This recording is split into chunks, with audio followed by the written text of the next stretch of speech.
ഗുരുവായൂരപ്പന് വേണ്ട വഴിപാടുകൾ പറഞ്ഞിട്ട് അത് ചെയ്യാൻ നിങ്ങളെ കൊണ്ട് സാധിച്ചില്ലേ? ഇപ്പോൾ അത് ചെയ്യാനുള്ള സാമ്പത്തിക സ്ഥിതി ഇല്ല എന്ന് തോന്നുന്നുണ്ടോ?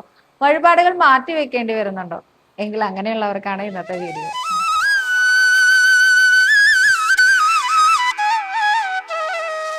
നമസ്കാരം, കൃഷ്ണാരമിത്രത്തിലേക്ക് എല്ലാവർക്കും ഒരിക്കൽ കൂടി സ്വാഗതം. സവിതയാണ് കേട്ടോ. ശ്രീകൃഷ്ണ ഗോവിന്ദ ഹരേ മുരാരേ, ഹേ നാഥ നാരായണ വാസുദേവ. ശ്രീകൃഷ്ണ ഗോവിന്ദ ഹരേ മുരാരേ, ഹേ നാഥ നാരായണ വാസുദേവ. ശ്രീ ഗുരുവായൂരപ്പ ശരണം ഹരേ. ഇന്നത്തെ സത്സംഗത്തിലേക്ക് എല്ലാവർക്കും ഒരിക്കൽ കൂടി സ്വാഗതം. ഇന്ന് ശ്രീ ഗുരുവായൂരപ്പൻ ശ്രീലകത്ത് കൂർമ്മമൂർത്തിയായിട്ടാണ് നിൽക്കുന്നത്. കൂർമ്മമൂർത്തിയുടെ പാദത്തിൽ അനന്തകോടി നമസ്കാരം പറയുന്നു. ഒപ്പം കൃഷ്ണപാദമനിശം ഹൃദി ഭാവയാമി, ഹരികൃഷ്ണപാദമനിശം ഹൃദി ഭാവയാമി. ദേവന്മാരും അസുരന്മാരും ചേർന്ന് പാലാഴി മഥനം നടത്തുന്ന സമയത്ത് മന്ധര പർവ്വതത്തിനെ കടകോലായി വെച്ചുകൊണ്ട് ദേവന്മാരും അസുരന്മാരും ആ പാലാഴി കടയുന്ന സമയത്ത് ഇടയ്ക്ക് വെച്ച് കടകോല് മുങ്ങിപ്പോണ സമയത്ത് കൂർമ്മരൂപിയായ ഗുരുവായൂരപ്പൻ വന്നിട്ട് ഉയർത്തിക്കൊണ്ടുവന്നു എന്നുള്ളതാണ് കഥ. എന്തായാലും ആ കൂർമ്മമൂർത്തിയുടെ പാദത്തില് അനന്തകോടി നമസ്കാരം പറയുന്നു. എനിക്ക് തോന്നുന്നു ശ്രീ ഗുരുവായൂരപ്പനെ ഏറ്റവും കൂടുതൽ തവണ അലങ്കാരമായിട്ട് മത്സ്യമൂർത്തിയും കൂർമ്മമൂർത്തിയാണ് വന്നിരിക്കണേന്ന്. ഈ വരാഹമൂർത്തി, നരസിംഹമൂർത്തി, വാമനമൂർത്തി, പരശുരാമമൂർത്തി ഒക്കെ ആകുമ്പോൾ കുറെ എന്താ പറയാ, കുറച്ച് നമുക്ക് ഒരു വർഷത്തിൽ എടുത്തു നോക്കിയാൽ വിരലിൽ എണ്ണാവുന്ന അത്രയും ദിവസം മാത്രമേ ഈ അവതാരങ്ങളൊക്കെ ഉണ്ടായിട്ടുള്ളൂ അല്ലേ. അല്ല, ഈ മത്സ്യവും കൂർമ്മവുമായിട്ടാണെങ്കിൽ ഇടയ്ക്കിടയ്ക്ക് ഭഗവാൻ അങ്ങനെ വേഷം കിട്ടാറുണ്ട് തോന്നുന്നു. എന്തായാലും ആ കൂർമ്മമൂർത്തി നമ്മുടെ മനസ്സാകുന്ന പാലാഴി മഥനം ചെയ്യാൻ സാധിക്കട്ടെ. അദ്ദേഹത്തിൻ്റെ ആ ഒരു കൃപ കൊണ്ട്, കടാക്ഷം കൊണ്ട് അതിൽ നിന്ന് ഭക്തിയാകുന്ന ആ ഒരു അമൃത് പൊങ്ങി വരാനും സാധിക്കട്ടെ അല്ലേ. അങ്ങനെയൊക്കെ പ്രാർത്ഥിച്ചുകൊണ്ട് ഇന്നത്തെ ഈ ഒരു സത്സംഗം തുടങ്ങാം. കൃഷ്ണപാദമനിശം ഹൃദി ഭാവയാമി, ഹരികൃഷ്ണപാദമനിശം ഹൃദി ഭാവയാമി. അപ്പൊ ആദ്യത്തെ ചോദ്യം ഉദയപ്രഭ എന്ന ഭക്തയാണ് ചോദിച്ചിരിക്കുന്നത്. സദാ നമസ്കാരം. ഞാൻ എല്ലാ ദിവസവും നാരായണീയത്തിലെ ദശകം 82 ബാണയുദ്ധവും നൃഗമോക്ഷവും എന്ന ഭാഗമാണ് വായിച്ചു നമസ്കരിക്കുന്നത്. സവിത പറയാറുള്ളത് ബാണയുദ്ധം എന്നാണല്ലോ. ഞാൻ ചൊല്ലുന്ന നാരായണീയത്തിൽ 82ാമത്തെ ദശകം ബാണയുദ്ധം നൃഗമോക്ഷവും എന്നാണ് കാണുന്നത്. ഇത് എന്തുകൊണ്ടാണ്? അതേ ദശകത്തിൽ തന്നെ നൃഗമോക്ഷം എന്ന ഒരു കഥ കൂടി ഉൾപ്പെടുത്തി എന്നുള്ളത് കൊണ്ടാണ് നൃഗമോക്ഷവും എന്ന് പറയുന്നത് കേട്ടോ. അവസാനത്തെ ശ്ലോകത്തിൽ മാത്രമാണ് ആ ഒരു നൃഗമോക്ഷം എന്ന ഭാഗം ഉൾക്കൊള്ളിച്ചിട്ടുള്ളത്. ബാക്കിയുള്ള ഭാഗത്തൊക്കെ ബാണയുദ്ധം കഥകൾ തന്നെയാണ് വിവരിച്ചുകൊണ്ടിരിക്കുന്നത്. അപ്പോൾ ആ നൃഗമോക്ഷം കഥ എന്താണെന്ന് അറിയാത്ത ആളുകളോട്, ഇക്ഷ്വാകു വംശത്തിൽ ഒരു മഹാരാജാവ് ഉണ്ടായിരുന്നു, നൃഗ മഹാരാജാവ്. അദ്ദേഹം വളരെയധികം ദാനശീലനായിരുന്നു. അദ്ദേഹം അനേകം ദാനങ്ങൾ നൽകാറുണ്ട്. ബ്രാഹ്മണർക്ക് പ്രത്യേകിച്ച് അദ്ദേഹം പശുദാനം, ഗോദാനം എന്ന് പറയില്ലേ, പശുദാനം ചെയ്യാറുണ്ട്. ഈ പശുദാനം ചെയ്യുമ്പോൾ വെള്ളി കെട്ടിച്ച കൊമ്പുള്ള അല്ലെങ്കിൽ സ്വർണം കെട്ടിച്ച കൊമ്പൊക്കെയുള്ള പശുക്കളെയൊക്കെയാണ് അദ്ദേഹം ദാനമായിട്ട് നൽകാറുള്ളത്. അങ്ങനെ അദ്ദേഹം ഒരു ബ്രാഹ്മണന് ദാനം നൽകി, ഈ പശുവിനെ ദാനം നൽകി. ആ പശു എങ്ങനെയോ ആ ബ്രാഹ്മണന്റെ കയ്യിൽ നിന്ന് കൈവിട്ട് ആ രാജാവിന്റെ തൊഴുത്തിൽ തന്നെ കറങ്ങി തിരിഞ്ഞ് തിരിച്ചെത്തി. രാജാവ് ഇതൊന്നും അറിയാതെ അതേ പശുവിനെ വേറൊരു ബ്രാഹ്മണന് നൽകാനിടയായി. അപ്പോൾ ഒരിക്കൽ നമ്മൾ ദാനം കൊടുത്ത ഒരു വസ്തുവിനെ രണ്ടാമത് ദാനം ചെയ്യാണ്. അപ്പൊ ഈ 2 ബ്രാഹ്മണരും കൂടി രാജാവിന്റെ മുമ്പിൽ വന്ന് തൻ്റെതാണ് ആ പശു എന്ന് പറഞ്ഞ അവകാശം പറഞ്ഞു. അപ്പോൾ അദ്ദേഹത്തിന് മനസ്സിലായി ഇദ്ദേഹത്തിന് തെറ്റുപറ്റിയതാണെന്ന്. അദ്ദേഹം പറഞ്ഞു അതിന് പകരം അനേകം വേറെ വസ്തുക്കൾ തരാം, അല്ലെങ്കിൽ 1000 പശുക്കളെ തരാം എന്നൊക്കെ പറഞ്ഞു. അപ്പോൾ ഈ 2 ബ്രാഹ്മണർക്കും തങ്ങൾ ചീറ്റ് ചെയ്യപ്പെട്ടതായിട്ട് തോന്നി. അതായത് രാജാവ് തങ്ങളെ പറ്റിച്ച പോലെ തോന്നി. എനിക്ക് തന്ന ഈ ഒരു പശുവിനെ വീണ്ടും വേറൊരാൾക്ക് കൊടുക്കുക എന്ന് പറഞ്ഞു കഴിഞ്ഞാൽ ഇന്നത്തെ കാലത്ത് അങ്ങനെ കാണാല്ലേ, ചില സിനിമകളിലൊക്കെ കാണാറില്ലേ, ഈ മുണ്ടൊക്കെ ഇങ്ങനെ എന്താ പറയുക, ഇലക്ഷൻ്റെ സമയത്ത് കൊടുത്തിട്ട് അത് തിരിച്ചു വാങ്ങി ഇപ്പുറത്ത് കൂടെ വെക്കുക, അങ്ങനെ കാണുന്നത് കണ്ടിട്ടില്ലേ. ഇതേമാതിരി തങ്ങൾ പറ്റിക്കപ്പെട്ടു എന്നൊരു തോന്നൽ ആ ബ്രാഹ്മണരുടെ മനസ്സിലുണ്ടായതിൻ്റെ ഫലമായിട്ട് ഇദ്ദേഹത്തിന് ഒരു പാപം വന്നു ചേർന്നു. ഈ ചെയ്തത് തന്നെ രണ്ടാമത് ചെയ്തു എന്നുള്ളതിൻ്റെ ഒരു പാപം. അപ്പോൾ ഇദ്ദേഹത്തിന്റെ കാലശേഷം ഇദ്ദേഹം യമപുരിയിൽ എത്തിയ സമയത്ത് യമധർമ്മ രാജാവ് അദ്ദേഹത്തിനോട് ചോദിക്കുകയുണ്ടായി, അങ്ങേക്ക് അനേകം ദാനം ചെയ്തതിൻ്റെ ഫലമായിട്ട് അനേകം പുണ്യകർമ്മങ്ങൾ അങ്ങേക്ക് ഉണ്ട്, പുണ്യമുണ്ട്. ആ പുണ്യത്തിൻ്റെ ഫലമാണോ അങ്ങ് ആദ്യം അനുഭവിക്കുന്നത്, അതോ അങ്ങ് ചെയ്ത പാപത്തിൻ്റെ ഫലമാണോ? ഏതാണ് അങ്ങേക്ക് ആദ്യം വേണ്ടതെന്ന് അദ്ദേഹം പറഞ്ഞു, എനിക്ക് പാപത്തിൻ്റെ ഫലം മതി ആദ്യം. കാരണം പാപമാണ് കുറച്ചുള്ളത്, മാത്രമല്ല പാപം കഴിഞ്ഞിട്ട് പുണ്യം വരുന്നതാണ് നല്ലത്. അല്ലെങ്കിൽ പുണ്യത്തിൻ്റെ ഫലം മുഴുവൻ കിട്ടിയതിന് ശേഷം പിന്നെ വീണ്ടും നരകം അനുഭവിക്കേണ്ടതെന്ന് ആലോചിച്ചിട്ട് ആ പുണ്യം മര്യാദയ്ക്ക് എൻജോയ് ചെയ്യാൻ പറ്റില്ല അല്ലേ? അപ്പോൾ ആ പുണ്യത്തിൻ്റെ ഫലത്തിന് മുൻപായിട്ട് എനിക്ക് പാപത്തിൻ്റെ ഫലം തന്നാൽ മതി എന്ന് അദ്ദേഹം പറഞ്ഞു. അതിൻ്റെ ഫലമായിട്ട് അദ്ദേഹം ഒരു ഓന്തായിട്ട് പൊട്ടക്കിണറ്റിൽ ഓന്തായി മാറി എന്നാണ് കഥ. ഒരു കിണറ്റിൽ ഓന്തായി മാറി അദ്ദേഹം. ഈ ഓന്തിനെ ആരാണ് കണ്ടതെന്നറിയൂ? ദ്വാരകയില് കിണറ്റില് ഭഗവാന്റെ പുത്രന്മാരെ ഈ ഓന്തിനെ കണ്ടു. അവരതിനെ പുറത്തെടുക്കാൻ ശ്രമിച്ചിട്ട് സാധ്യമല്ലാതെ വന്നപ്പോൾ ഭഗവാനെ വിളിച്ച് കാര്യം പറഞ്ഞു. അങ്ങനെ ഭഗവാൻ ഈ ഓന്തിനെ പുറത്തെടുക്കാനായിട്ട് തൻ്റെ ഇടത്തെ കൈകൊണ്ടൊന്ന് തൊട്ടപ്പോഴേക്കും ഈ ഓന്ത് മൃഗമഹാരാജാവിൻ്റെ രൂപം പ്രാപിച്ചു. അങ്ങനെ അദ്ദേഹത്തിന് ഭഗവാനെ സ്തുതിക്കാനിടയായി അങ്ങേ ലോകത്തേക്ക് തിരിച്ചു പോകാനുള്ള ആ ഒരു ഇടയും വന്നു എന്നുള്ളതാണ്. വിമാനമാർഗേന അദ്ദേഹം അങ്ങേ ലോകത്തേക്ക് പോയി. ഇതാണ് മഹാരാജാവിന്റെ കഥ. ഈ ഒരു കഥയും കൂടി ഈ ഒരു 82ാമത്തെ ദശകത്തിൽ ഉൾപ്പെടുത്തിയിട്ടുണ്ട് എന്നുള്ളത് കൊണ്ടാണ് ബാണയുദ്ധവും ദൃഗമോക്ഷവും എന്ന് പറയുന്നത്. ഈ രണ്ടും രണ്ട് കഥ തന്നെയാണ്, ഇത് തമ്മിൽ ഒരു ബന്ധവുമില്ല. പക്ഷെ ഒരേ ദശകത്തിൽ തന്നെ ഉൾപ്പെടുത്തി എന്നുള്ളത് കൊണ്ട് ഭാഗവത അനുസാരി ആയിട്ടാണ് നാരായണീയം പോകുന്നത്. അപ്പൊ ഭാഗവതത്തിലെ ബാണയുദ്ധം എന്ന ഭാഗം കഴിഞ്ഞ അടുത്ത ഭാഗം ഏതാണോ അത് ഇതിലും ഉൾപ്പെടുത്തി, അങ്ങനെയാണ് ഉദ്ദേശിച്ചിരിക്കുന്നത് കേട്ടോ. അടുത്തതായിട്ട് പൊന്നു എന്ന ഐഡിയിൽ നിന്നാണ്, ചേച്ചി എൻ്റെ പേര് ആശ എന്നാണ്. എനിക്കൊരു കാര്യം ചോദിക്കാനുണ്ട്. വിളക്കിൽ എത്ര തിരിയിട്ട് കൊളുത്തണം? ഞാൻ 2 തിരിയിട്ടാണ് കൊളുത്താറുള്ളത്. പക്ഷേ കുറച്ച് ആളുകൾ പറയുന്നു ശരിക്കും 3 തിരിയിട്ട് കൊളുത്തണമെന്ന്. എന്താണ് അതിൻ്റെ അർത്ഥം? വിളക്കിൽ 1 മുതൽ 5 വരെ തിരിയിട്ട് കൊളുത്തുന്നതിൻ്റെ പ്രത്യേകതകൾ ഒന്ന് പറഞ്ഞു തരാമോ? എന്നെ പോലുള്ള ഒരുപാട് ആളുകളുടെ സംശയം മാറും. ഞാനിത് ആരോടെങ്കിലും ചോദിച്ചിട്ട് വിശദമായിട്ട് പറയാം. ഇനി ഞാൻ എന്താ ചെയ്യണമെന്ന് പറയാം. എൻ്റെ വീട്ടിൽ പലതരത്തിലുള്ള വിളക്കുകളാണുള്ളത്. 3 വിളക്കുകൾ മാറി മാറി കത്തിക്കാനായിട്ട് വെച്ചിട്ടുണ്ട്. അതിൽ 3 വിളക്കുകളും ഒരുപോലത്തെ വിളക്കുകളാണെന്ന് വെച്ചാൽ ഒന്ന് ആമ വിളക്ക് എന്ന് പറയുന്നതാണ്, പിന്നെ 2 സാധാരണ വിളക്കുകളാണ്. ഈ 3 വിളക്കിലും ഞാൻ 2 തിരിയിട്ട് കിഴക്കോട്ടും പടിഞ്ഞാട്ടും തിരിയിട്ടാണ് വിളക്ക് കൊളുത്താറുള്ളത്. ഇനി ഇതല്ലാത്തൊരു നോർത്ത് ഇന്ത്യൻ സ്റ്റൈലിലുള്ള ഒരു വിളക്കുണ്ട്. അതിങ്ങനെ ഒരു എന്താ പറയുക, ഒരു പാത്രം പോലെ ഇരിക്കും, നടുവിലായിട്ടാണ് അതിൻ്റെ തിരിയിടേണ്ടത്. ആ വിളക്ക് എനിക്ക് ഒരുപാട് ഇഷ്ടമാണ്. ഞാൻ തേടി തേടി കണ്ടുപിടിച്ച് വാങ്ങിച്ചതാണ്. കാരണം ആ വിളക്ക് കൊളുത്തുമ്പോൾ ഒരിക്കലും നമുക്ക് കരിന്തിരി കത്തുക എന്നുള്ള ഒരു പ്രശ്നമേ വരില്ല. നിറച്ച എണ്ണ ഒഴിച്ച് കത്തിക്കുകയാണെങ്കിൽ ഒരുപാട് നേരം ആ വിളക്ക് കത്തി നിൽക്കുന്നതാണ്. അപ്പം അതുകൊണ്ട് തന്നെ ആ വിളക്ക് കൊളുത്താൻ എനിക്ക് നല്ല ഇഷ്ടമാണ്. അപ്പോൾ അതിൽ ഒരു തിരിയേ ഉണ്ടാവാറുള്ളൂ. പണ്ട് എൻ്റെ ഇല്ലത്ത് വിളക്ക് കൊളുത്തുന്ന സമയത്ത് 3 തിരിയിട്ട് വിളക്ക് കൊളുത്താറുണ്ട്. ഒരു തിരി വടക്കോട്ടാണ് കത്തിക്കാറുള്ളത്. വടക്കോട്ട് തിരിയിടുന്നത് സന്താന സൗഭാഗ്യത്തിന് വളരെ നല്ലതാണെന്ന് പറയാറുണ്ട്. അതുകൊണ്ട് വടക്കോട്ട് തിരിയിട്ട് അതായത് കിഴക്കും പടിഞ്ഞാറും വടക്കും 3 ആയിട്ട് ഇടാറുണ്ട് കേട്ടോ. അപ്പോൾ ഇത് എത്ര തിരിയിടണം? ഇത് ഇങ്ങനെ ഒരു ചോദ്യം ഉണ്ടായിരുന്നു. വിളക്ക് കൊളുത്തുമ്പോൾ ക്ലോക്ക് വൈസ് ആണോ നമ്മുടെ കൈ തിരിക്കേണ്ടത്, ആൻറ്റി ക്ലോക്ക് വൈസ് ആണോ നമ്മുടെ കൈ തിരിക്കേണ്ടത്? ഞാൻ ഇത്രയൊന്നും ശ്രദ്ധിക്കാറില്ല എന്നുള്ളതാണ് സത്യം. കാരണം എനിക്ക് ഇത്രയൊക്കെ ശ്രദ്ധിക്കുക പറഞ്ഞാൽ എന്നെ കൊണ്ട് നടക്കില്ല. പിന്നെന്താ വെച്ചാൽ നമ്മളിതൊക്കെ പഠിച്ചു കഴിഞ്ഞാൽ പിന്നെ അത് പാലിച്ചില്ല ചിലത് ദോഷമായി എന്ന് പറയും. അപ്പൊ ഇത് പഠിക്കണ്ട, എനിക്കറിയാവുന്ന രീതിയിൽ ഞാൻ വിളക്ക് കൊളുത്തുന്നു. എനിക്ക് വിളക്ക് കൊളുത്തണം. ഞാൻ പറഞ്ഞില്ലേ, തമസോമ ജ്യോതിർഗമയ, എത്ര എനിക്കറിയുള്ളൂ. എന്താ പറയാ, വെളിച്ചം ദുഃഖമല്ല ഉണ്ണി, ഇരുട്ടല്ല സുഖപ്രദം, വെളിച്ചം തന്നെയാണ് സുഖപ്രദം. അപ്പൊ ഈ വെളിച്ചം ഉണ്ടാവുക, ഭഗവാന്റെ മുമ്പിൽ തിരി തെളിയിക്കുന്നത് ഉത്തമമായ കാര്യമാണ് എന്ന് അറിയാം. അതുകൊണ്ട് അത് ചെയ്യുന്നു, അത്രയേ ഉള്ളൂ. ഞാൻ കൂടുതൽ ഗഹനമായിട്ട് ഇതിനെക്കുറിച്ച് ചിന്തിച്ചിട്ടില്ല. ഒരുപാട് വാസ്തുപരമായ കാര്യങ്ങൾ, ഒരുപാട് ജ്യോതിഷപരമായ കാര്യങ്ങളിലൊന്നും എനിക്ക് വിശ്വാസമില്ല. വാസ്തു എന്ന് പറയുന്ന ഒരു ശാസ്ത്രം ഇല്ലേ? ഉണ്ട്, വാസ്തുശാസ്ത്രം ഉണ്ട്. ജ്യോതിഷം എന്ന് ശരിയല്ലേ? ഉണ്ട്, ഇതൊക്കെ ഉണ്ട്. പക്ഷെ ഇതൊക്കെ ശരിയായ രീതിയിൽ നടപ്പിലാക്കാൻ കഴിവുള്ള ആളുകൾ ഇന്ന് ജീവിച്ചിരിക്കുന്നുണ്ടെന്ന് ഞാൻ വിശ്വസിക്കുന്നില്ല. അങ്ങനെയായാലും മതിയല്ലോ, അങ്ങനെ ഞാൻ വിശ്വസിക്കുന്നില്ല. അതുകൊണ്ട് ഏതാണ്ടൊക്കെ ചെയ്യാന്ന് മാത്രമേ ഉള്ളൂ കേട്ടോ. ജ്യോതിഷത്തിൽ ഞാൻ വിശ്വസിക്കുന്നില്ല എന്ന് പറഞ്ഞാൽ ജാതകത്തിൽ ഞാൻ വിശ്വസിക്കുന്നുണ്ട്. ഉണ്ട്, ജാതകം വേണം. കുട്ടികളുടെയൊക്കെ ജാതകം എഴുതിപ്പിക്കണം എന്ന് ആഗ്രഹമുണ്ട്.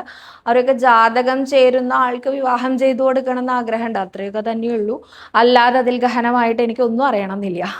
പിന്നെ അതുപോലെ തന്നെ വാസ്തു നോക്കുമ്പോൾ ഈ അടുക്കളയുടെ മുകളിൽ ബാത്റൂം വരാൻ പാടില്ല, കോണിയുടെ ചോട്ടിൽ പൂജാമുറി വരാൻ പാടില്ല, തുടങ്ങിയ 1-2 കാര്യങ്ങൾ മാത്രമേ ഞാൻ ശ്രദ്ധിക്കാറുള്ളൂ. ബാക്കിയുള്ള കാര്യങ്ങളൊന്നും ഞാൻ ശ്രദ്ധിക്കാറില്ല. അപ്പൊ ഇത്ര കുറച്ച് കാര്യങ്ങൾ മാത്രമാണ് എനിക്കറിയാവുന്നതും ഞാൻ ശ്രദ്ധിക്കുന്നതും ആയിട്ടുള്ള കാര്യങ്ങൾ കേട്ടോ. അപ്പോൾ കൂടുതൽ ഗഹനമായിട്ട് ചോദിച്ചു കഴിഞ്ഞാൽ ഞാൻ ഇങ്ങനെ ഇങ്ങനെ പറയില്ല, എനിക്ക് അറിയില്ല പറയേണ്ടി വരും. അപ്പം ഇത് ഞാൻ ആരോടെങ്കിലും ഒന്ന് ചോദിക്കുകയും ചെയ്യാം. പക്ഷെ ഞാൻ ചെയ്യുന്ന കാര്യങ്ങൾ ഇങ്ങനെയൊക്കെയാണ് കേട്ടോ. പൂജ എന്ന ഐഡിയയിൽ നിന്നാണ് ചോദിച്ചിരിക്കുന്നത്. മനസ്സ് വല്ലാണ്ട്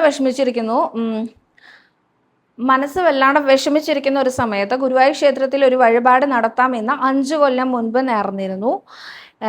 പക്ഷേ ഇന്ന് അതിനുള്ള സാമ്പത്തിക സ്ഥിതി ഇല്ല. എനിക്ക് ഭയങ്കര വിഷമമുണ്ട്. മനസ്സിൽ വിചാരിച്ച വഴിപാടാണല്ലോ എന്ന്. വീട്ടിൽ ആരോടും പറഞ്ഞിട്ടില്ല. ഞാൻ എന്താണ് ചെയ്യേണ്ടതെന്നൊന്നും അറിയില്ല. എനിക്ക് ജോലി പോലും ഇല്ല. കുറച്ച് വിലയുള്ള വഴിപാടാണ്. ഞാൻ എന്താണ് ചെയ്യേണ്ടത്? ഗുരുവായൂരപ്പൻ എന്നോട് പൊറുക്കുമോ? പേടിയാവുന്നു റിപ്ലൈ തരാതിരിക്കരുതെന്ന്. പേടിക്കണ്ട, ഒട്ടും പേടിക്കണ്ട. നമ്മുടെ ഉണ്ണികൃഷ്ണൻ ഉണ്ടല്ലോ, പല ആളുകൾക്കും അനുഭവമുള്ള ഒരു കാര്യമായിരിക്കും കേട്ടോ. ഇപ്പൊ ഞാനിപ്പോ ഒരു തുലാഭാരം നേർന്നു വിചാരിക്കുക. ഞാനിപ്പോ നേർന്നിരിക്കണത് അരി കൊണ്ട് തുലാഭാരം തൂക്കാനാണ് വിചാരിക്കുക. അരിക്ക് ഏകദേശം കേട്ടോ പറയണത്, ഒന്നും ഞാൻ നോക്കിയിട്ടല്ല പറയണേ. അരിക്ക് ഏകദേശം 40 രൂപയാണ്. എനിക്ക് ഏകദേശം 80 കിലോ ആണ്. അപ്പം ഞാൻ 8x4 ഇങ്ങനെയൊക്കെ കണക്കാക്കി പോയി. ഞാൻ ഏതാണ്ട് കണക്കാക്കിയ തുക എന്ന് പറയുന്നത് ഏതാണ്ട് ഒരു 3200 രൂപയാണ്. അത്രയും ഞാൻ കണക്കാക്കിയിട്ടുള്ളൂ. കയ്യിലൊരു 3500 രൂപയും പിടിച്ചിട്ടുണ്ട്. ഞാൻ അവിടെ എത്തുമ്പോഴാണ് അറിയുന്നത് അരിക്ക് കിലോ 40 അല്ല 45 ആണെന്ന്. അയ്യോ, 5 രൂപ കൂട്ടി കഴിഞ്ഞാൽ ഈ 80 × 5. അപ്പം ഞാൻ കൂട്ടി നോക്കുമ്പോൾ എൻ്റെ കയ്യിൽ പൈസ ഒന്നും തികയില്ല. ഇങ്ങനെയൊക്കെ ഞാൻ ആലോചിച്ചുകൊണ്ട് നിൽക്കുമ്പോഴായിരിക്കും ഞാൻ തുലാഭാരത്തട്ടിൽ എത്തുന്നത്. തട്ടിലെത്തി ഞാൻ അവിടെ തുലാഭാരം തൂക്കുമ്പോൾ ഉണ്ടാവും ബില്ലടിച്ചു വരുമ്പോൾ കൃത്യം 3200. 201 പോലും ആവില്ല. അതെങ്ങനെയാ അങ്ങനെ വന്നത്? ഞാൻ ഇന്നലെ എൻ്റെ വെയിറ്റ് നോക്കിയതാണല്ലോ, അത് 80 കിലോ ഉണ്ടല്ലോ. ഇങ്ങനെ ആലോചിക്കുന്ന സമയത്താണ് മനസ്സിലാവണത് ഞാൻ എൻ്റെ വെയിറ്റ് കുറഞ്ഞു. വെയിറ്റ് ഒന്നും കുറഞ്ഞതല്ല, ആ ഉണ്ണികൃഷ്ണൻ ഉണ്ടല്ലോ, അവിടെ ഇരിക്കുന്ന മായാജാലക്കാരൻ, നീ എനിക്ക് 3200 രൂപ എന്നല്ലേ ഉദ്ദേശിച്ചത്? എനിക്കത് മതി, അതേ വേണ്ടു, എനിക്ക് സന്തോഷമാണ്. ഇതെങ്ങനെയാ ഇങ്ങനെ കൃത്യമായിട്ട് വരുന്നതെന്ന് എനിക്ക് പലപ്പോഴും തോന്നാറുണ്ട്. തുലാഭാരത്തിന്റെ കാര്യത്തിൽ പ്രത്യേകിച്ചും. തുലാഭാരത്തിന്റെ എന്നില്ല കേട്ടോ, ഭഗവാന് എന്ന് കരുതി നമ്മളൊരു വഴിപാട് എന്ന് കരുതി നമ്മളൊരു സംഖ്യ മനസ്സിൽ കണക്കാക്കിയാൽ ആ സംഖ്യ എങ്ങനെയെങ്കിലും ഉണ്ടാവും, ആ സംഖ്യ ഉണ്ടാവുള്ളൂ. അതിനേക്കാൾ അപ്പുറത്തേക്ക് നമ്മൾ കണക്കാക്കേണ്ടതില്ല. അങ്ങനെ വരാറുണ്ട്. അങ്ങനെയൊക്കെയുള്ള ഉണ്ണികൃഷ്ണന് നമ്മുടെ ഈ സാമ്പത്തിക ബുദ്ധിമുട്ടാണോ മനസ്സിലാവാത്തത്? ഒട്ടും മനസ്സിലാവാതിരിക്കില്ല. ഇപ്പൊ സാമ്പത്തിക ബുദ്ധിമുട്ട്, ഇപ്പൊ ഈ ഭക്ത ഏത് വഴിപാടാണ് നേർന്നിരിക്കണേന്ന് അറിയില്ല. ഗുരുവായൂർ ക്ഷേത്രത്തിലെ അനേകം കോസ്റ്റ്ലി ആയിട്ടുള്ള വഴിപാടൊക്കെ ഉണ്ടായില്ല പറയണില്ല കേട്ടോ.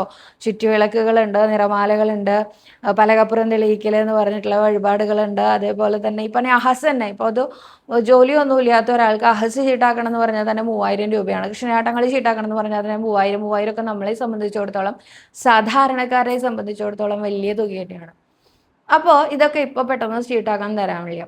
ഒരു ചെപ്പോ കുപ്പിയോ എന്തെങ്കിലുമൊക്കെ എടുത്തു വെക്കൂ, ഒരു ഭണ്ഡാരമൊക്കെ ഉണ്ടാക്കൂ, കിട്ടുന്ന പൈസയിൽ ചെറിയ ചെറിയ തുക അതിൽ നിക്ഷേപിക്കൂ, എന്നിട്ട് ഈ വഴിപാടിനുള്ള തുകയാക്കാൻ ശ്രമിക്കൂ. ഒപ്പം ഉണ്ണികൃഷ്ണനോട് പറയൂ, ഉണ്ണികൃഷ്ണ, ഇതിൽ ഈ വഴിപാടിനുള്ള തുകയാക്കാൻ വേണ്ടിയിട്ട് ഞാൻ കരുതി വെക്കുന്ന പണമാണ്. ഇത് കരുതൽ ധനമാക്കാൻ, അതല്ലെങ്കിൽ ഇത് എത്രയിലാണോ എത്തിക്കേണ്ടത് അത്രയും തുകയാക്കാൻ ഭഗവാൻ വിചാരിച്ചാൽ എളുപ്പമുണ്ട്. എനിക്ക് എങ്ങനെയെങ്കിലും തരാക്കി തരണം കേട്ടോ എന്ന് പറയാം. ഒപ്പം നമ്മുടെ ഉണ്ണികൃഷ്ണന് ഒരു പിടി പണം എണ്ണാതെ കൊണ്ടുവയ്ക്കൂ. എന്ത് വഴിപാട് മുടങ്ങിപ്പോയാലും അതിൻ്റെ പ്രായശ്ചിത്തം എന്ന നിലയിൽ, പ്രായശ്ചിത്തപ്പണം എന്നാട്ടോ പറയുക. 3000-ന്റെ വഴിപാടാണെങ്കിലും 12,000-ന്റെ വഴിപാടാണെങ്കിലും 18,000-ന്റെ വഴിപാടാണെങ്കിലും എത്ര രൂപയുടെ വഴിപാടാണെങ്കിലും പ്രായശ്ചിത്തപ്പണം എന്നാ പറയാ. ഒരു പിടി നാണയം എണ്ണാതെ, നാണയം എന്നൊന്നുമില്ല, പണം എണ്ണാതെ എടുത്ത് ഗുരുവായൂരപ്പന്റെ മുമ്പിൽ കൊണ്ടുവന്ന് സമർപ്പിച്ചു നോക്കൂ. എന്നിട്ട് പറയൂ, ഉണ്ണി കൃഷ്ണ ക്ഷമിക്കണേ, എന്നെ കൊണ്ട് സാധ്യമായത് ഇന്ന് ഇത് മാത്രമേ ഉള്ളൂ, അങ്ങ് അനുഗ്രഹിക്കണേ എന്ന് പറയാ. അത്രേ വേണ്ടു ഉണ്ണികൃഷ്ണന്. ഉണ്ണികൃഷ്ണൻ പിന്നെ പല ആൾക്കാരുടെ നിന്നും ഈ വഴിപാടുകൾ ഇങ്ങനെ ചോദിച്ചു മേടിക്കാറുണ്ട്. എന്ത് ചോദിച്ചു മേടിക്കാന്നറിയോ? പണ്ട് വഴിപാട് നടന്നതാ, മറന്നുപോയി. അത് ഈ ജ്യോതിഷന്മാരുടെ അടുത്ത് പോകുന്ന സമയത്ത് നിങ്ങൾ എന്തെങ്കിലും വഴിപാട് മറന്നു പോയിട്ടുണ്ടോ ചോദിക്കും. അപ്പൊ നമ്മളിങ്ങനെ പണ്ടത്തെ കാര്യങ്ങൾ ആലോചിച്ചിട്ട് ഇന്നത് നടന്നിരുന്നു. അതെന്താ ഈ ചോദിച്ചു മേടിക്കണേന്നറിയോ? അവരാ വഴിപാട് ചെയ്തില്ലല്ലോ എന്ന സങ്കടമൊന്നുമില്ല. അവരാ വഴിപാടേ മറന്നു, ഉണ്ണികൃഷ്ണനെ മറന്നു. അങ്ങനെ ഇപ്പൊ മറന്നാ പറ്റില്ലല്ലോ എന്ന് ഉണ്ണികൃഷ്ണനും വിചാരിച്ചു. ചില ജീവനുകൾ ഭഗവാന് അത്രയും പ്രിയപ്പെട്ടതാണ്. അതുകൊണ്ടാണ് അങ്ങനെ ഓർമ്മിപ്പിച്ചു എന്ന കഥകൾ നമ്മൾ കേൾക്കുന്നത്. അതല്ലാതെ അവരോടും കോപമൊന്നും ഉണ്ടായിട്ടല്ല കേട്ടോ. നോക്കൂ, നമ്മുടെ ഉണ്ണികൃഷ്ണൻ ആത്മാരാമനാണ്, യോഗേശ്വരനാണ്. ആത്മാരാമൻ എന്ന് പറഞ്ഞാൽ എന്താ അർത്ഥം എന്നറിയൂ? ആരും സ്തുതിക്കേണ്ട അദ്ദേഹത്തിന്, ആരും ഒന്നും കൊണ്ടുകൊടുക്കേണ്ട അദ്ദേഹത്തിന്. പിന്നെയോ അദ്ദേഹം സ്വയം എല്ലാം എന്താ പറയാ, അദ്ദേഹത്തിന്റെ ഉള്ളിലാണ് എല്ലാം. പിന്നെ നമ്മൾ പോയി സ്തുതിക്കേണ്ട ആവശ്യമൊന്നുമില്ലല്ലോ, നമ്മൾ പോയി വഴിപാട് ചെയ്യേണ്ട ആവശ്യമൊന്നുമില്ലല്ലോ. പിന്നെ എന്തിനാ നമ്മൾ വഴിപാട് ചെയ്യണത്? നമ്മുടെ സന്തോഷത്തിന്. അല്ലാണ്ട് എന്തിനാ? നമ്മുടെ ഉണ്ണികൃഷ്ണൻ നമുക്ക് ഉണ്ണികൃഷ്ണ ഇത് അങ്ങേ ഏൽപ്പിക്കുകയാണ് കേട്ടോ, എനിക്ക് ഇന്ന കാര്യങ്ങളൊക്കെ ഒന്ന് നേരെയാക്കി തരണേ എന്ന് പറയുമ്പോൾ നമുക്ക് കിട്ടുന്ന ഒരു കോൺഫിഡൻസ് ഉണ്ടല്ലോ. എന്താ അങ്ങനെ പറയണേ? നമ്മുടെ സ്വഭാവമാണത്. നമ്മുടെ സ്വഭാവമല്ലേ അത്? ഒന്ന് ആലോചിച്ച് നോക്കൂ. നമ്മളൊരു 10 രൂപ ചിലവാക്കണമെങ്കിൽ അതിന്റെ റിട്ടേൺസ് എന്താണെന്ന് ആലോചിച്ചിട്ടേ ചിലവാക്കുള്ളൂ. വെറുതെ പോയി 10 രൂപ കൊടുക്കൊന്നുമില്ല നമ്മള്. അത്രയ്ക്ക് ഉദാര മനസ്ഥിതിയൊന്നും നമുക്ക് ഇല്ല അല്ലേ?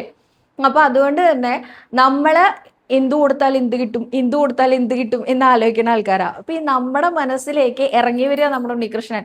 ഉയർന്നു നിൽക്കുന്ന ഉണ്ണികൃഷ്ണൻ നമുക്ക് വേണ്ടി താഴ്ന്നു വരിക. എന്താ കാരണം? നീ എനിക്ക് വഴിപാട് ചെയ്താൽ നിനക്കൊരു സന്തോഷം കിട്ടുമോ? നീ ചെയ്തോളൂ, ഞാൻ സ്വീകരിക്കാം, നീ ചെയ്തോളൂ, അത്രേ ഉള്ളൂ. അപ്പോ വഴിപാട് ചെയ്തില്ല പറഞ്ഞിട്ട് ഭഗവാൻ നമ്മളോട് കോപിക്കൊന്നുമില്ല. അങ്ങനെ ഒന്നും വിചാരിക്കേണ്ട. നമ്മുടെ മനസ്സിന്റെ സമാധാനത്തിന് പ്രായശ്ചിത്തപണമായിട്ട് ഒരു പിടി പണം കൊണ്ടുവന്ന് നമസ്കരിച്ചോളൂ. അപ്പോൾ ചോദിക്കും, ഒരു കയ്യിലാണോ 2 കയ്യിലാണോ പിടിയെടുക്കേണ്ടത്? ഭക്തന്റെ ഇഷ്ടം. അങ്ങനെയൊന്നുമില്ല ഒരു പിടി മാത്രം എടുക്കണം, 2 പിടി എടുക്കാൻ പാടില്ല, അങ്ങനെയൊന്നുമില്ല കേട്ടോ. ഒരു കൈ നിറയെ, ഒരു കൈക്കുമ്പിൾ നിറയെ എടുക്കണോ, അതോ ഒരു പിടി മാത്രം എടുക്കണോ? ഇതൊക്കെ ഭക്തന്റെ ഇഷ്ടമാണ് കേട്ടോ. ഇന്നത് വേണം എന്ന് ഒരു നിർബന്ധവും ഇല്ല. ഇപ്പോൾ ഇങ്ങനെ പറഞ്ഞപ്പോഴാണ് സവിത പല വഴിപാടുകളും അടിച്ചേൽപ്പിക്കുന്നു എന്ന് പലരിൽ നിന്നും കേൾക്കാനിടയായിട്ടുണ്ട് കേട്ടോ. കാരണം ഈ അടുത്ത കാലത്ത് കേട്ടു, ചൂല് വഴിപാട് എന്നൊരു വഴിപാട് ഗുരുക്ഷേത്രത്തിൽ ഇല്ല, അത് സവിത ഒറ്റൊരുത്തി മാത്രം പറഞ്ഞുണ്ടാക്കിയതാണ്. ഞാനായിട്ട് പറഞ്ഞുണ്ടാക്കിയതല്ല കേട്ടോ. താമര കൊണ്ടുവന്ന് ഗുരുവായൂരപ്പന് സമർപ്പിച്ചോളൂ, അത് മദ്യപാനം പോലുള്ള ദുശീലങ്ങളിൽ നിന്ന് മാറ്റാൻ നല്ലതാണ് എന്ന് ഞാൻ പറഞ്ഞതാണ്. ഞാൻ എവിടെയും എടുത്തു പറയാം. പക്ഷെ ഈ ചൂല് വഴിപാടൊന്നും ഞാൻ പറഞ്ഞതല്ല. എൻ്റെ മുത്തശ്ശി ചൂല് വെക്കുന്നത് ഞാൻ കണ്ടിട്ടുണ്ട്, തലമുടി സംബന്ധമായിട്ടുള്ള പ്രശ്നങ്ങൾക്ക്. മുത്തശ്ശിക്ക് ഇത് ഉപദേശിച്ചു കൊടുത്ത കൂട്ടുകാരുണ്ട്, അവർ വെക്കുന്നത് കണ്ടിട്ടാണ് മുത്തശ്ശി വെച്ചിരിക്കുന്നത്. അപ്പൊ പൂർവികരായിട്ട് ചെയ്തു വന്നതാണ് കേട്ടോ. ഈ പൂർവികരുള്ളവർക്ക് അത് കണ്ട് ശീലമുള്ളവർക്ക് അത് അംഗീകരിക്കാൻ പറ്റും, അതില്ലാത്തവർക്ക് എനിക്കറിയില്ല. എന്തായാലും ഞാനായിട്ട് പറഞ്ഞുണ്ടാക്കിയതല്ല ഒരു വഴിപാടുകളും. ഞാനായിട്ട് പറഞ്ഞുണ്ടാക്കിയ വഴിപാടിനെ കുറിച്ച് ഞാൻ കൃത്യമായിട്ട് പറയണ്ട, ഇന്നതാണ് ഞാൻ പറഞ്ഞ വഴിപാട്. അല്ലാത്തത് ഗുരുക്ഷേത്രത്തിൽ നടക്കുന്ന കാര്യങ്ങൾ തന്നെയാ. പല കാവൽക്കാരും എന്നെ വിളിച്ച് പറയാറുണ്ട്, കുട്ടി ചൂല് മതി കേട്ടോ, ചൂല് നിർത്തു, എത്ര ചൂലായി കൊണ്ടുവരുന്നു. അപ്പൊ ഞാനിത് ഒരു തവണേ പറഞ്ഞിട്ടുണ്ടാവുള്ളൂ. ഇത് കേൾക്കുന്ന അനേകം ഭക്തരുണ്ടാവില്ലേ, അവർ കൊണ്ടുവരുന്നതല്ലേ, അത് അവരും ഗുരുവായൂരപ്പനും തമ്മിലുള്ള ബന്ധമല്ലേ, അല്ലാതെ ഞാനെന്താ ചെയ്യാ അതില്? അത്രയേ ഉള്ളൂ കേട്ടോ. അപ്പൊ ഈ വഴിപാടിന്റെ കാര്യം പറഞ്ഞു വന്നത് എന്താണെന്ന് വെച്ചാൽ, നിങ്ങൾക്ക് ഒരു പിടി പണം കൊണ്ടുവന്ന് ഗുരുവായൂരപ്പൻ്റെ മുമ്പിൽ സമർപ്പിച്ച് എന്ത് വഴിപാടാണോ നേർന്നത് അതിലേക്കുള്ള ധനം നിങ്ങൾ സമാഹരിച്ചേ പറ്റൂ. പതുക്കെ മതി. അത് എത്രയും പെട്ടെന്ന് വേണം, അല്ലെങ്കിൽ കുത്തിന് പിടിച്ച് വാങ്ങാൻ നിൽക്കുന്ന ആളൊന്നുമല്ല ഉണ്ണികൃഷ്ണൻ. പിന്നെ എന്തിനാണ് അത് എന്തായാലും ചെയ്യണം എന്ന് പറഞ്ഞാൽ, നമ്മൾ ആഗ്രഹിച്ച് മോഹിച്ച് ഭഗവാൻ ആ വഴിപാട് ചെയ്യാന്ന് നേർന്നതല്ലേ, അപ്പം അത് ചെയ്യണ്ടേ? അത് വേണ്ടാന്ന് വെക്കേണ്ട കാര്യമുണ്ടോ? അതില്ലാത്തത് കൊണ്ട് പറഞ്ഞു എന്ന് മാത്രം കേട്ടോ. അടുത്തതായിട്ട് 2 കൃഷ്ണാനുഭവങ്ങളാണ്. ഞാൻ 2 പേരുടെയും അനുഭവങ്ങൾ വായിക്കാം. ജയരാമൻ കൃഷ്ണശാസ്ത്രി എന്ന ഭക്തനാണ് ആദ്യം പറഞ്ഞിരിക്കുന്നത്. അദ്ദേഹം സ്ഥിരമായിട്ട് കമൻറ്റ് ഇടാറുള്ള ആളാണ് കേട്ടോ. അദ്ദേഹത്തിൻ്റെ എല്ലാ കമൻസും ഞാൻ വായിക്കാറുണ്ട്. ഡ്യൂ റെസ്പെക്ട്, ഞാൻ വായിക്കുകയാണ് ഈ കമൻറ്റ്. നാരായണീയം മുഴുവനും മേൽപ്പത്തൂർ ഗുരുവായൂരപ്പനോട് നേരിട്ട് സംസാരിച്ചതാണല്ലോ. വെറും 10 ദിവസങ്ങൾക്കുള്ളിൽ ഗുരുവായൂരപ്പനെ മനസ്സിൽ ധ്യാനിച്ച് വീട്ടിൽ തന്നെ ഇരുന്ന് വായിച്ചപ്പോൾ സന്ധിവാദവും അതുപോലെ തന്നെ വെരിക്കോസ് വെയിൻ എന്ന ആ ഒരു ഞരമ്പിൻ്റെ പ്രശ്നങ്ങളും പൂർണ്ണമായിട്ടും മാറി. ഗുരുവായൂരപ്പൻ്റെ അനുഗ്രഹം എല്ലാവർക്കും എല്ലായ്പ്പോഴും ഉണ്ടാവാൻ ഗുരുവായൂരപ്പനോട് തന്നെ പ്രാർത്ഥിക്കുന്നു എന്നാണ്. ഈ വെരിക്കോസ് വെയിൻ്റെ പ്രശ്നം ഇല്ലാത്തവർ 100-ൽ 10 പേർക്കേ ഇല്ലാത്തതുണ്ടാവുള്ളൂ. അത്രയും കൂടി വരികയാണ് അല്ലേ. ഇപ്പോൾ ഇന്നത്തെ കാലത്ത് ഈ വെരിക്കോസ് വെയിൻ നമ്മുടെ എന്താ പറയുക, ജീവിതശൈലി കൊണ്ട് വരുന്ന ഒരു പ്രശ്നമായി മാറിയേക്കാം. അറിയില്ല എനിക്ക് ഇപ്പം ഇത്രയധികം പേരിൽ കാണുന്നത് എന്തുകൊണ്ടാണ് അങ്ങനെയെന്ന്. എന്തായാലും വെരിക്കോസ് വെയിനൊക്കെ പെട്ടെന്ന് 10 ദിവസം കൊണ്ട് മാറുക എന്നൊക്കെ പറഞ്ഞാൽ അത്ഭുതമാണ്. സന്ധിവാദമാണെങ്കിലും അതെ കേട്ടോ, അത്ഭുതമാണ്. വാദരോഗം ശമിപ്പിച്ച നാരായണൻ അല്ലെങ്കിൽ ഗുരുവായൂരപ്പൻ ഇവിടെയുള്ള, അപ്പോൾ നമ്മൾ എന്തിനാലും ഇങ്ങനെ വിഷമിക്കുന്നത്? അപ്പോൾ ഗുരുവായൂരപ്പൻ്റെ നാരായണീയത്തിലൂടെ വെറും 10 ദശകം മനസ്സിരുത്തി ചൊല്ലിയപ്പോൾ തന്നെ, 10 ദിവസം മനസ്സിരുത്തി ചൊല്ലിയപ്പോൾ തന്നെ അദ്ദേഹത്തിന് അത് കുറവുണ്ടെന്നാണ് പറയണേ. മുറുകെ പിടിച്ചോളൂ കേട്ടോ. അതിൻ്റെ അടുത്ത് തന്നെ വേറൊരു കമൻറ്റും ഉണ്ട്. സുമിത സുമി എന്നാണ് ആ ഭക്തയുടെ പേര്. എനിക്ക് ഒരുപാട് പ്രാവശ്യം ഡോക്ടറെ കണ്ട് മാറാത്ത പുറം വേദന നാരായണീയം വായിച്ചിട്ട് മാറിയിട്ടുണ്ട്. ഞാൻ എൻ്റെ വേദന മുഴുവൻ ഭഗവാന് സമർപ്പിച്ചുകൊണ്ടാണ് വായിച്ചത്. 7 ദശകം വായിച്ചാവുമ്പോഴേക്കും വേദന മാറി. മാസങ്ങൾ ഞാൻ വേദന സഹിച്ച് ജീവിച്ചു. എല്ലാവർക്കും അത്ഭുതമായിരുന്നു. പുറം വേദന ഞാൻ വളരെ ബുദ്ധിമുട്ട് അനുഭവിച്ചിരുന്ന ഒരു സംഭവമായിരുന്നു. ഒരുപാട് പെയിൻ കില്ലർ കഴിച്ചിട്ടുണ്ട്. സവിത ചേച്ചിയുടെ വീഡിയോ കണ്ടാണ് നാരായണീയത്തിൻ്റെ മഹത്വം മനസ്സിലാക്കാൻ കഴിഞ്ഞത്. ഒരുപാട് നന്ദിയുണ്ട് ഗുരുവായൂരപ്പനോട് ഞങ്ങളെ ഇത്രയധികം അടുപ്പിച്ചതിന് എന്ന്. എനിക്കും വളരെ സന്തോഷം, കേട്ടപ്പോൾ ഒരുപാട് സന്തോഷം. നാരായണീയത്തിന് ചില്ലറ മഹാത്മ്യമൊന്നും അല്ല ഉള്ളത്. ഞാൻ കഴിഞ്ഞ ദിവസം പറഞ്ഞ പോലെ ദുഃഖമകറ്റണോ നാരായണിയും കൊണ്ട് ശ്രീ ഗുരുവായൂരപ്പനെ സ്തുതിച്ചോളൂ എന്ന് ഒന്നും കൂടി ഓർമ്മിപ്പിച്ചുകൊണ്ട് ഇന്നത്തെ വീഡിയോ ഇവിടെ അവസാനിപ്പിക്കുകയാണ്. കൂടുതൽ ചോദ്യങ്ങളുണ്ട്. ഞാൻ നാളത്തെ വീഡിയോയിൽ കൂടുതൽ ചോദ്യങ്ങളും കൂടുതൽ ഉത്തരങ്ങളും ഒക്കെ ആയിട്ട് വരാമെന്ന് വിചാരിക്കുന്നു. സർവ്വരോഗ വിനാശന, സർവ്വപാപ വിനാശന, സർവ്വദുഃഖ